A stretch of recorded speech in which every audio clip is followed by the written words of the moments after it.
Assalamualaikum warahmatullahi wabarakatuh.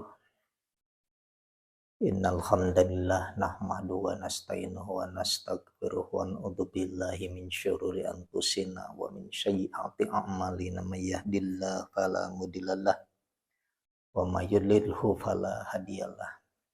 Asyhadu an la ilaha illallah wahdahu la syarikalah wa asyhadu anna Muhammadan abduhu wa rasuluh khataman anbiya'i wal mursalin. Allahumma sholli ala sayyidina Muhammadin wa sallim wa radhiyallahu tabaraka wa ta'ala an kulli sahabati Rasulillahi ajmain. Amma ba'du. Hasbi rabbi jalallah ma fi qalbi ghairullah nur Muhammad sallallahu la ilaha illallah. Hasbi rabbi jalallah ma fi qalbi ghairullah nur Muhammad sallallahu la ilaha illallah. Hasbi rabbi jalallah ma fi qalbi ghairullah nur Muhammad sallallahu la ilaha illallah. Dalam konten kali ini saya akan melanjutkan pembahasan masalah kemarin, masalah ruh ya, di video sebelumnya. Jadi saya mencantumkan di situ antara ruh, nafs, nyawa gitu ya.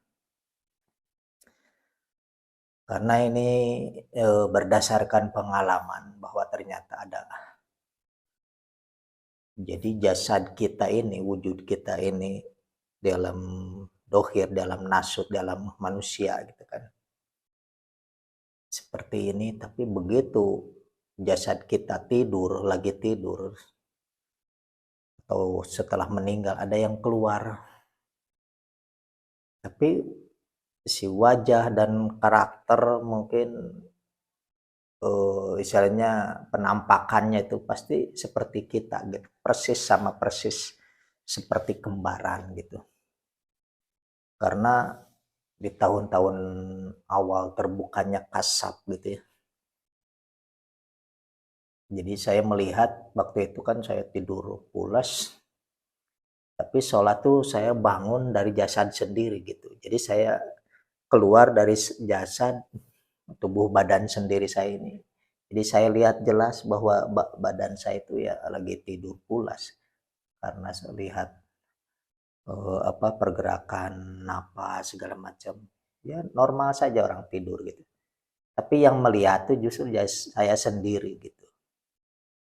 Ternyata dalam jasad wujud yang kita seperti berjalannya panca indera. Kalau tidur mungkin mata merem gitu ya. Tapi saya lihat napas kan tetap biasa bernapas gitu. Tapi saya lihat kondisi seperti itu saya lihat dengan sholat. Ya mungkin bukan mata kepala karena mata kepala kan lagi tidur. Tapi saya melihat jelas bahwa jasad saya tidur pulas gitu. Tapi melihat ke badannya seperti ini. Jadi sama badan saya yang lagi tidur dan saya yang melihat ya nggak ada beda. Jadi sama persis gitu. Seperti kembaran. Kita itu seolah ada dua orang, dua karah. Yang satu saya yang lagi tidur, yang satu lagi saya yang bangun yang melihat. Memperhatikan orang yang lagi tidur. Misalnya seperti itu gitu. Nah, waktu keluar bangun gitu, meninggalkan jasad dengan kesadaran gini gitu. Jadi bukan perasaan saya lagi tidur, mimpi bahwa saya itu meninggalkan jasad, ini bukan, justru kebaliknya. Dengan kesadaran begini, kesadaran seperti apa adanya saya lagi bicara ini. Tapi saya melihat jasad badan saya tertidur gitu. Saya melihat, perhatikan, tarik napas segala macam orang lagi tidur gitu, saya perhatikan. Nah, tapi saya pergi keluar gitu, keluar dari kamar gitu. Nah, itulah seperti jadi rangkaian-rangkaian kalau kita mau istilahnya mungkin mentapakuri gitu ya. Dari mulai proses antara jasad ini terdiri dari apa gitu. Karena kita tahu bahwa tubuh manusia itu tuh terdiri dari 4 anasir, angin, air, api, dan tanah gitu ya. Tapi sejak kapan itu dimulainya itu berlakunya? Digambarkan begini, angin ini hawa. Hawa rasa sir dari seorang laki-laki dan perempuan. Rasa ini akhirnya bersatu dengan nikah, dengan perkawinan. Nah, dalam hubungan penyatuan rasa ini antara rasa sirnya sifat mahabbah gitu ya, maka kasih sayang antara laki-laki dan perempuan bersatu. Disitulah istilahnya mungkin dengan misalnya perkawinan atau pernikahan segala macam. Dan disitulah terjadi perbauran antara air. Air apa? Air mani, sperma dari antara yang laki-laki dan perempuan menyatu. Jadi dari mulai hawa, angin, hawa, sir, rasa cinta gitu antara laki-laki dan perempuan, akhirnya bersatu dengan perkawinan atau pernikahan yang sah, tetap akan membuahkan hasil gitu. Hasilnya ada interaksi, akhirnya keluar gitu dari diri yang dua ini, yang tadinya dua bersatu di situ berupa air mani itu, karena hasrat yang tadinya cuma senang biasa akhirnya di situ bercampur dengan hasrat jiwa, keinginan ya akhirnya. Jadi ini sebelum proses terjadinya janin di kandungan kan. Jadi antara orang tua kita ini, ibu bapak, ya akhirnya ada hubungan pasetemon bahasa Sundanya. Jima mungkin bahasa ini. Atau bersetubuh gitu. Dari situ dari hawa rasa ingin ini dari angin gitu. Jadi ada timbul bisikan, akhirnya saya suka nih ke orang ini. Yang satunya lagi sama suka ke ini. Terjadi pergumulan, di situ terjadi mau apa misalnya air gitu. Nah, sampai ada keterangan bahwa setiap makhluk yang melata diciptakan dari air gitu. Ya, dari air mani, air sperma, air apa gitu. Akhirnya bergumul di situ, tumbuhlah. Itu kan dari angin, air, terus api. Api disimbolkan kan warna merah karena dari air mani itu berubah apa istilahnya karena dimasuk ke kandungan atau ke rahim, dari air mani bertambah jadi berupa darah gitu. Nah, gumpal darah ini kan berkembang lagi jadi daging gitu. Di situ sebelum apa istilahnya jantung sama hati kita gitu. Nah, dalam proses di antara 3 bulan ke 4 bulan baru ditiupkan ruh itu yang ke gumpal darah yang mungkin agak mengeras gitu kan. Tadinya berupa darah, aliran darah tadinya dari seorang ibu yang biasa gitu ya, menstruasi gitu. Berhubung bergumul dengan itu terjadi lah. Misalnya jadi segumpal darah gitu. Darah ini mengeras, akhirnya membentuk segumpal daging gitu. Ini darah ini disimbolkan warna merah gitu. Dari hawa nafsu, aliran darah. Jadi anasir anasir api ini bukan sekedar dari api yang bara seperti api unggun dibakaran, bukan gitu. Tapi intisarinya api, sifat hawa nafs gitulah, sifat amarah lawamah gitu. Ini kan dari pergumulan itu. Jadi menyimbolkan merah ini warna api. Nah, setelah ada jantung ditiupkan ruh ke situ, ke janin yang ada dalam kandungan di rahim seorang perempuan gitu. Nah, dia itu kan dari segumpal darah itu berkembang tumbuh jadi berbentuk gitu jasad gitu. Nah, perkembangan selanjutnya di situ kan saripati dari ibu, makanan ibu yang mengandung kita akhir kan diserap oleh si janin ini. Nah, itulah saripati bumi tanah. Nah, sebenarnya angin, air, api, dan tanah ini istilahnya sebelum terwujud akhirnya membentuk jasad janin yang ada dalam kandungan sampai akhirnya 9 bulan itu gelar ke dunia gitu. Nah, di situ udah kita itu jasad kita udah ada bahan-bahannya bahwa dari intisari. Karena waktu di dalam kandungan kan belum bisa menghirup udara gitu kan. Di dalam kandungan walaupun ada intisari air gitu sih, belum bisa benar-benar bisa olah minum gitu seperti setelah gelar akhirnya kan kita tuh yang 4 anasir ini angin, air, api, dan tanah ini jadi kebutuhan jasad kita bertumbuh kembang badan kita gitu kan. Jadi sebenarnya sejak dari dalam rahim itu yang 4 anasir itu kita terdiri dari unsur itu gitu. Nah, ini waktu istilahnya dari usia 3 bulan ke 4 bulan itu kan ini ada proses si berupa dari air mani itu seperti jentik akhirnya seperti embrio kan udah ada perkembangan, ada pertumbuhan. Baru dimasukkan roh. Jadi si istilahnya air mani sendiri kalau kita dilihat itu udah ada kehidupan. Jadi ada yang istilahnya kehidupan pada sebelum ruh dimasukkan gitu. Jadi kehidupan ini dari sifat hidupnya Datullah sebenarnya. Karena kalau ditelusuri atau dilihat dengan mikroskop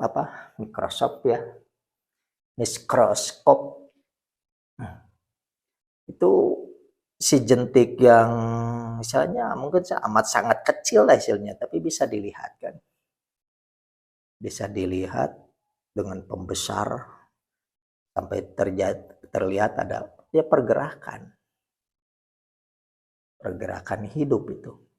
Ada begitu tumbuh kembang janin ini dari nol, dari sebuah sperma akhirnya jadi segumpal darah calon janin gitu. Baru dimasukkan ruh. Nah, si ruh ini sebenarnya masuk ke dalam yang ini sudah berkembang sendiri, ada sifat hidup gitu. Lalu diisikan yang hidup gitu. Ruh yang hidup itu ruh. Karena di alam ruh sendiri, dari alam lahut nih, itu udah wujudnya udah ada, udah besar seperti ya istilahnya udah terbentuk walaupun seperti cahaya gitu. Si ruh itu. Jadi masukkan ke janin, ya tambah berkembang kan si janin ini jadi sosok bayi dalam kandungan itu terus-terusan. Jadi sebenarnya proses kita itu berlapis-lapis gitu. Jadi di situ ada istilahnya ada ruhnya, di situ ada nafsnya. Berkembang itu kan sifat hawa gitu, hawa nafsu lah istilahnya kalau ini. Akhirnya tumbuh besar, di situ baru gelar jadi dikasih nyawa gitu. Jadi setelah bayi lahir kan butuhkan oksigen, ya butuh napas, butuh minum dengan misalnya air ASI segala macam. Butuh nutrisi lah istilahnya buat si tubuh bayi ini yang baru lahir itu. Nah, itulah disebutnya nyawa menghidupkan panca indera karena kalau waktu dalam memang ya katanya jadi bisa jadi di dalam kandungan ini begitu kita berbisik di luar kandungan ini si janin yang ada di dalam itu sebenarnya sudah bisa mendengar gitu. Sudah bisa mendengar apa yang ini di luar gitu, di luar kandungan gitu. Jadi sudah jalan sebenarnya yang nyawa ini sudah ada gitu. Tapi begitu keluar baru bisa napasnya, sifat hidupnya gitu, menghirup-hirup udara gitu. Karena di dalam kandungan tuh soalnya kita di dalam apa berenang dalam air ketuban gitu kan si janin ini. Jadi belum bisa bernapas menghirup udara gitu. Tapi secara oksigen melalui ibu saripati angin itu ya diperlukan oleh janin gitu. Tapi itu saripati angin yang tapi begitu keluar gelar baru kita menghirup oksigennya secara langsung. Ya itulah yang disebut anasir yang 4 ini, yaitulah nyawa gitu. Jadi ada istilah kalau kita kurang makan, enggak sampai pucat segala macam, ya kita bisa bilang itu kayak kurang nyawanya, kurang nyawa karena badan lemas segala macam gitu kan. Ya butuh asupan gitu kan. Yang 4 anasir ini gitu butuh oksigen yang segar, yang murni. Kalau kita bekem itu kan kita bisa mati kan ya. Setiap bernyawa bisa mati gitu. Karena kita tuh sangat tergantung hidup ke 4 anasir ini gitu. Ke udara, ke airnya, ke hawa, apinya gitu. Terus ke tanahnya, saripati tanah itu kan asupan yang dibutuhkan oleh jasad, nyawa kita itu sebenarnya. Jadi ada begitu kita meninggal, karena si yang punya peran itu sebenarnya ruh sebenarnya. Jadi ruh masuk ke janin, ke jasad. Nah nanti kalau kita meninggal kan, meninggal istilahnya keluar dari jasad, kita tuh ya kesadaran ini yang ruh ini yang bisa melihat jasad begini. Tapi kenapa begitu orang meninggal, istilahnya kalau ruhnya bisa istirahat dalam istilahnya di alam kubur gitu. Tapi orang-orang yang ahli ibadah, ada kalanya si jasadnya sendiri kan dijaga. Kadang-kadang nggak ada pembusukan gitu. Walaupun ada yang pembusukan, tapi si yang nyawa ini, saudara papatnya gitu, yang angin, air, api, tanah itu ini kan ya berwujud seperti kita. Makanya sering ada penampakan gitu. Orangnya udah meninggal, tapi itu kalau lihat penampakan si anu datang katanya. Itu nyawanya yang belum sempurna gitu. Jadi seharusnya yang sedulur papatnya juga ikut istirahat gitu, kecuali memang orang yang diberi kelebihan, yang disebutnya orang yang berkaromah gitu, sampai beliau meninggal juga. Nah sedulur papatnya ini yang jadi pelayan bagi orang yang menziarahi dia gitu, pada ruhnya yang menghidupkan jantung tadinya itu udah istirahat dalam kubur. Jadi si ruhnya tidak tahu bahwa kita itu masih sibuk melayani para peziarah istilahnya kan. Karena yang 4 ini kembali lagi ke anasirnya, ke globalnya, misalnya sedulur papat yang anasir angin kembali lagi ke alam, ke angin, ke air, ke api, ke tanah. Tapi begitu kita panggil dengan kata-kata istilahnya begini, ya Allah saya minta barokah karomatnya syekh ini atau wali ini, padahal beliau sudah meninggal. Tapi itu yang 4 itu tahu-tahu ngewujud lagi. Padahal beliau tuh sudah berbaur ke alam gitu. Sudah tidak terlihatan menampakkan wujud jasad gitu. Tapi begitu kita panggil itu langsung wujud ada lagi gitu. Nah ini penampakan itu karena diberi tadinya pasti orang-orang amanah gitu. Atau orang-orang yang berkaromah tadinya. Yang panca indera ini sering diasah, dibawa untuk selalu beribadah. Jadi penglihatannya dibawa beribadah dengan bertapakur, dengan membaca Quran, terus pendengarannya dibawa beribadah dengan mendengarkan nasihat atau hal-hal yang baik, atau mendengarkan bacaan Quran. Terus ucapannya ini selalu berzikir, bahasa dengan wirid-wirid segala macam, baca Quran atau dipakai untuk menasehati dengan hikmah gitu. Terus napasnya juga istilahnya pangangse istilah bahasa Sunda. Dia sering pergunakan selalu hidupnya untuk selalu mengingat Allah, zikir Allah, bertafakur. Ini bisa jadi berkaromah. Jadi setiap ruhnya atau nyawanya dari panca indera ini punya wujud sendiri gitu.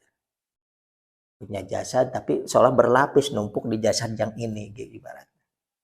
Jadi begitu keluar ini pada seolah saudara kembar ada bisa jadi 5 gitu, 5 orang gitu. Jadi 5 orang saudara kembar kita wujudnya sama, pakaiannya sama, segala macamnya sama. Cuma ada ciri khas tertentu bahwa ini pendengarannya yang satu mah tajam gitu istilahnya. Penglihatannya bisa tembus ke berbagai alam karena sering diasah untuk berzikir, bertafakur istilahnya. Nah, ini saudara kita yang tadinya bersatu atau berdiam di jasad ini. Begitu jasad telah meninggal ini kembali lagi ke alam, berbaur lagi ke anasir-anasirnya. Tapi kalau ada yang memanggil pasti wujud datang gitu. Seperti kita aja, seperti jasad ini gitu wujudnya.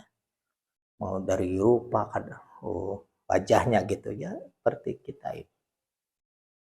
Karena waktu saya pengalaman lihat itu saya bangun lihat jasad ya ini kok wujud ini kok itu lagi tidur tapi ini yang melihat saya sendiri juga masih saya gitu tapi yang jadi kesadaran di ruh sebenarnya. Nah ini ke diri kita yang sejatinya ya bisa istilahnya mengunjungi alam-alam itu. Jadi kalau ke alam pergaibannya ke alam barzakh, ke alam kubur, ke alam akhirat, surga neraka itu bisa dilihat memang.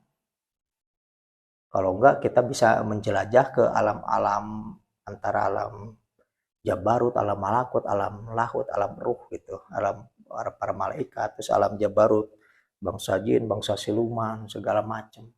Karena ini juga bertingkat-tingkat gitu. Di alam Jabarut berlapis-lapis, di alam malakut berlapis-lapis juga kan. Makom-makomnya beda-beda gitu. Ada sekat-sekat lagi gitu. Di alam lahut juga sama gitu. Di alam ruh itu para ruh itu berlapis-lapis juga tingkat-tingkat. Makomnya beda-beda juga. Nah, kalau kita sudah istilahnya udah terbiasa menyucikan ruh gitu, nafsu, hawa nafsu semuanya bisa dikendalikan oleh kesadaran kita ini gitu. Bahwa selalu dibawa untuk beribadah termasuk nyawa ini bisa dikendalikan gitu. Jadi yang intinya itu ruh kita yang di dalam sebenarnya yang terbungkus oleh nafsu dihalangi oleh nyawa gitu. Karena kita butuh asupan nutrisi jasad ini gitu. Walaupun diperbolehkan tapi jangan berlebih-lebihan juga gitu kan. Apalagi yang haram itu jangan sampai kita makan atau kita minum gitu kan untuk menjaga kesucian jasad agar yang si ruh yang sifatnya kan ruhul kudus ruh yang suci itu bisa tetap terjaga kesuciannya gitu sehingga apa yang dilihat oleh ruh ya dalam diri kita bisa tembus pandang walaupun kita dengan mata kepala ini gitu mata kepala biasa tapi bisa melihat ke alam gaib gitu padahal sebenarnya yang lihatnya ruh gitu makanya ruh di dalam diri kita gitu. Nah itulah jadi berlapis-lapis di diri kita itu ya berbeda-beda istilahnya mungkin fungsi tapi semuanya untuk menunjang ke diri kita gitu. Kita harus diberi amanah untuk mengendalikan ini semua gitu. Mengendalikan karena dulu waktu kita sebelum dimasukkan ke jasad yang ditanya itu ruh. Bukankah aku Tuhan kamu kata Allah itu.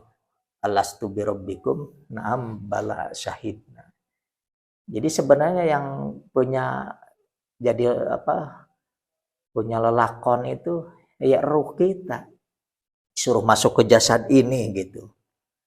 Jasad ini ditutupi oleh sifat nafsu itu hawa nafsu, tutup lagi oleh nyawa karena masukan pendengaran, penglihatan, pengucapan, gitu ya, semua itu nutupi ruh yang ada di dalam. Jadi yang di dalam itu seolah eh, kalau tidak dibersihkan kan susah interaksinya untuk langsung ke Allah itu. Kalau kita memperturutkan hawa nafsu gitu, akhirnya kan ke sifat binatangan, sifat syaitoniyah gitu. Makanya kita tuh ahli thariqah itu harus dengan menempuh dengan banyaknya zikir gitu. Jadi zikir-zikir yang kita sukai sebenarnya. Jadi apa saja wiridnya yang kita sukai, yang bikin nyaman, ya udah itu terus-terusan itu istilahnya didawamkan gitu ya. Untuk menselaraskan nafsu ini kan punya keinginan kehendak untuk menyelaraskan, membersihkan supaya terus tembus dengan ruh berlangsung ke Allah gitu. Itu tugas kita gitu ya. Mungkin dicukupkan sekian dulu ya. Semoga bisa dipahami. Walaupun ya jelas ada keterangan bahwa kita nanti akan dibangkitkan gitu, seolah seperti membangun jasad baru gitu. Ya seperti dulu kan misalnya kita udah meninggal, nanti kita bangkit, ya bangkit. Cuma bukan dengan jasad yang sudah nanti istilahnya udah kita tinggalkan gitu. Jadi ibaratnya kita nih meninggal di sini, ya udah begitu meninggal kita tuh bangun dari jasad ini kan udah keluar. Jadi jasad batin kita. Waktu saya cerita tadi istilahnya waktu badan tidur ini ada yang keluar yang bangun.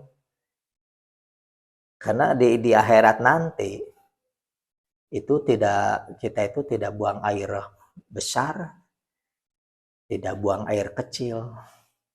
Jadi tidak kencing, tidak BAB. Jadi ada organ yang beda dari yang sekarang gitu. Kalau sekarang suka mules, sakit perut segala macam, akhirnya BAB gitu. Kalau nanti kita wujud tuh nggak ada, walaupun kita sering makan istilahnya banyak minum segala macam, hidangan di surga itu, wah kalau gitu. Nah karena jasad yang ini bisa jadi sumber penyakit kalau kita tidak menjaganya. Nah nanti kan di surga itu nggak ada istilahnya penghuni surga yang pada sakit. Seolah badannya sehat semua, sehat terus gitu. Yang gadis itu perawan terus gitu. Selalu baru tiap hari juga. Karena intinya bukan jasad kita yang ini gitu, wujud jasad kita ini sekali kena luka bisa dijahit tetap ada bekas. Kita seperti istilahnya memotong pasti ada bekasnya karena jasad ini kan ya berupa tanah tadi itulah. Tapi kalau kita membelah air kan tidak ada bekasnya. Jadi anasir yang kita tinggalkan tuh wujud yang dari jasad, yang dari tanah. Yang dari tanah, asal dari tanah kembali lagi ke tanah. Tinggal bangkit nih hawa nafsunya. Sifat penasaran segala macam nih di alam barzah layap terus karena ada sifat penasaran itu hawa nafsu. Jadi hawa nafsunya masih seolah-olah belum tuntas gitu. Nah kalau kita sudah sadar masuk ke alam kubur istirahat, berarti ini dalam barzah itu yang jasad yang satu lagi udah ditinggalkan, istirahat di ini gitu.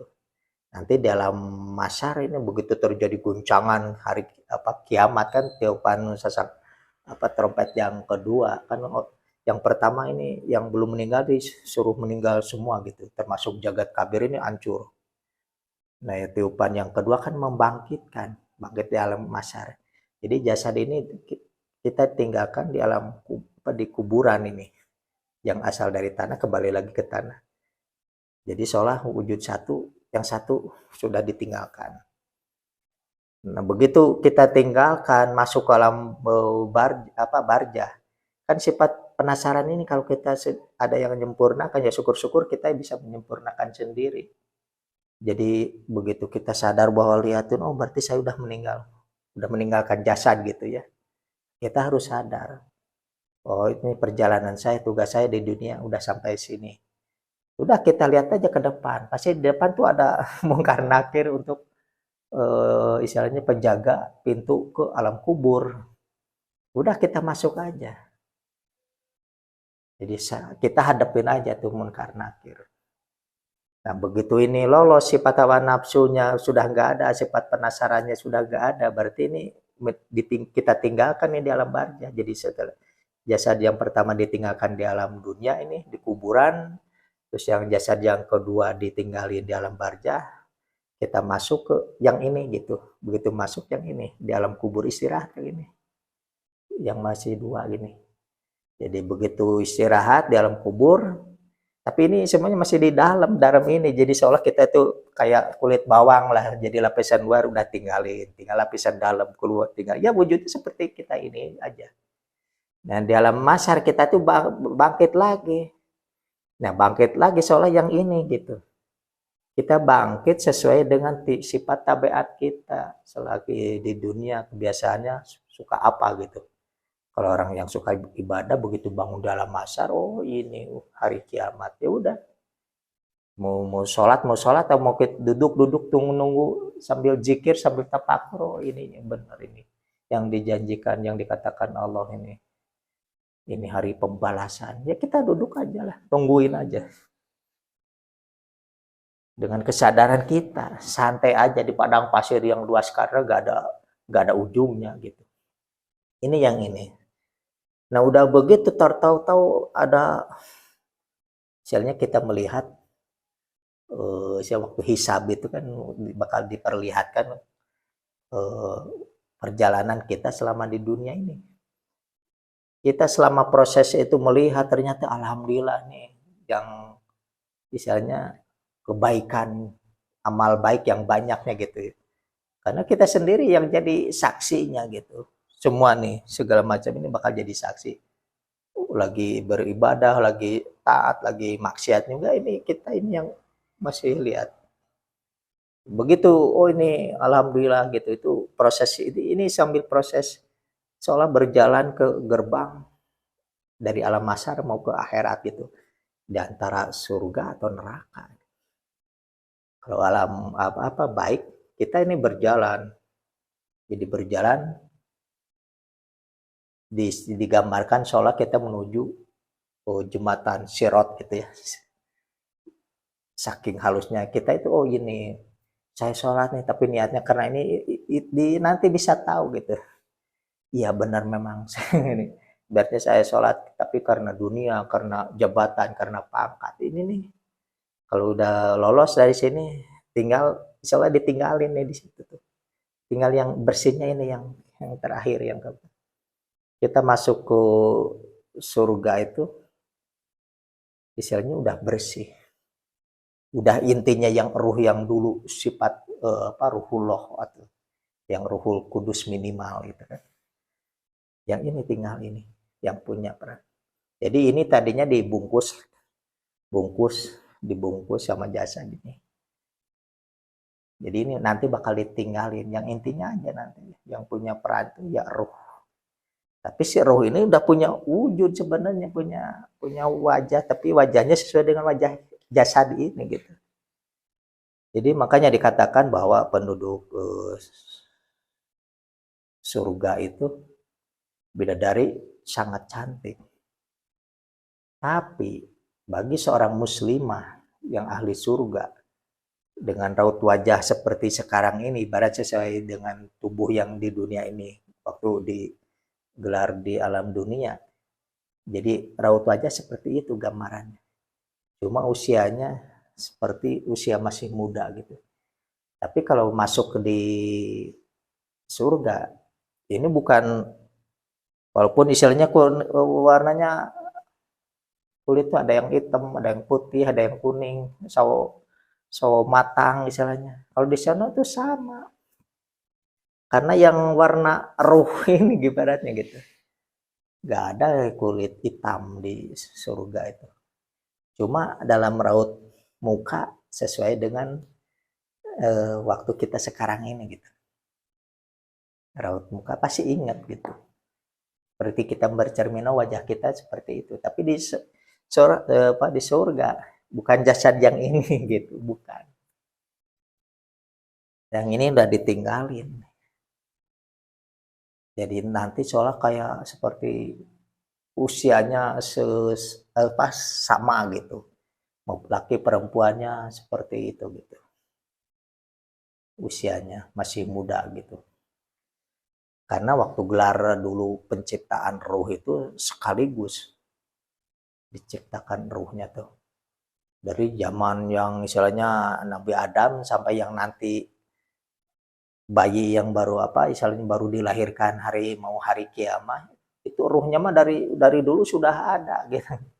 Udah diciptakan bareng sekaligus gitu. Jadi ruhnya para nabi, para wali, para sedikin, para solihin, para suhada, sampai nanti ya di akhir zaman, ruhnya itu udah dari dulu. Ruhnya buat para malaikat, sudah ada. Ruhnya bakal pepohonan, itu sudah ada dari dulu gitu. Udah diciptakan sekaligus. Yang 7 makom itu kan, yang 7 tingkatan ruh itu. Dari dulu sudah ada. Cuma digelar dilahirkannya dituntut gitu. Ada yang dari dulu sudah lahir, udah meninggal lagi, misalnya udah istirahat di alam kubur. Mungkin ada yang masih merekayangan, masih gentayangan di alam barjah juga mungkin sampai sekarang. Tapi ada yang bisa istirahat. Tapi ada lagi yang baru lahir itu. Nah nanti kalau waktunya hari kiamat, begitu kita di kandungan, misalnya kalau sudah disebutkan ada ruh, ya istilahnya usia 4 bulan tuh tahu-tahu langsung lahir saja, langsung dewasa istilahnya gitu. Karena kalau ruh itu sejajar semuanya, seusia gitu, sama rata gitu. Termasuk penduduk di surga itu ya laki perempuan itu sama dalam usia, cuma tetap raut wajah yang berbeda gitu. Jadi tidak sama persis semuanya kayak kembar gitu, enggak, enggak juga gitu. Ya, kita bisa melihat, oh ini nih Nabi Musa, oh ini Nabi Isa, oh ini Nabi Ibrahim, oh ini baginda Rasul. Itu dari raut-rautnya beda-beda gitu. Walaupun nanti seusia gitu, walaupun sama sahabat yang atau sama baginda Nabi juga, baginda Rasul, kita nanti ketemu, bisa ketemu gitu. Dengan catatan ya harus masuk surga dulu. Harus masuk surga, menjadi penghuni surga dan umat Muhammad gitu ya. Umat Nabi Muhammad Shallallahu Alaihi Wasallam. Kalau orang yang maksiat ya singgah dulu nih. Jadi yang begitu di alam mahsyar, kalau amalan jelek kan masuk dulu, dicuci dulu ini biar bersih, baru keluar ini yang intinya yang ruhul kudusnya itu. Yang tadi menghidupkan jantung itu, yang dari usia janin dalam kandungan 3 bulan masuk ke 4 bulan, ruh ini yang punya peran sebenarnya. Sejatinya kita itu gitu. Jadi seusia nanti kalau di surga itu. Ya insya Allah mudah-mudahan kita semua diberi karunia oleh Allah yang akan dipilih untuk dimasukkan ke surganya Allah gitu. Tapi harusnya kita itu jangan mengharap surga gitu. Jadi kita harus mengharapnya bertemu atau mengharap ridho Allah gitu. Jadi tujuan kita itu jangan surga atau karena takut neraka, jangan. Tujuannya kita tuh ke Allah saja. Puasa karena Allah, sholat karena Allah, segala macam ibadah karena Allah aja, bukan karena surga. Karena kalau karena surga itu pasti bakal ditanya sempurnaan ibadah kita gitu. Udah bener enggak sesuai Quran sunnahnya, udah bener enggak ikhlas tidaknya ini karena Allah apa tidak gitu. Kalau tidak, misalnya karena surga itu gagal semua itu perbuatan kita yang selama istilahnya berpuluh tahun atau belas tahun misalnya kita ibadah tapi niatnya karena surga gitu, bukan karena Allah. Itu bisa kalau karena surga hancur semuanya. Nggak ada nih orang yang satu orang juga yang masuk surga kalau kayak gitu. Tapi kalau orang yang merasa meyakini bahwa segala sesuatu ibadahnya selama hidup kita gitu ya, mempunyai kesadaran terus beribadah, jenis apa saja ibadahnya tuh udah bersandarkan karena Allah, jangan karena surga gitu. Kalau karena surga justru bakal kita justru masuk neraka gitu. Karena surga itu di atas, neraka di bawah. Jadi kita menuju ke sini malah jatuh ke bawah, ke neraka gitu. Tapi kalau kita menuju ke Allah, jatuh di surga gitu ibaratnya. Karena begitu kita di alam di surga, kita melihat Allah tuh seperti melihat lagi ke matahari sekarang di alam dunia. Jadi di surga ini ada buka lagi, kayak kayak ada tutup lagi gitu. Jadi kehidupan di surga, tahu-tahu melihat Allah seperti melihat kita melihat memandang bulan lagi ke atas lagi gitu. Jadi kalau kita menuju ke Allah, bakal jatuhnya di surga. Tapi kalau kita mengharap surga, justru bakal jatuhnya ke neraka. Jadi jangan sekali-kali mengharap surga, tapi mengharap ridho Allah, mengharap menunjukkan kita kepada Allah, karena Allah lah istilahnya. Garis besar seperti itu. Mungkin dicukupkan sekian dulu, ini udah terdengar adzan Isya ya. Semoga penuturan yang saya bahas bisa dimaklumi atau bisa dicerna, dipahami lah intinya seperti itu. Allahumma sholli ala sayyidina Muhammadin sholatan tunjina biha min jamil ahwali wal afati wa taqdilana biha min jamil hajjati wa tutakhiruna biha min jamil syai'ati tarfa'una biha indaka ala darajati tubalikuna biha aqsal ghayat min jami'il khair wa titil hayati wa ba'dal mamat. Billahi taufiq wal hidayah. Wassalamualaikum warahmatullahi wabarakatuh.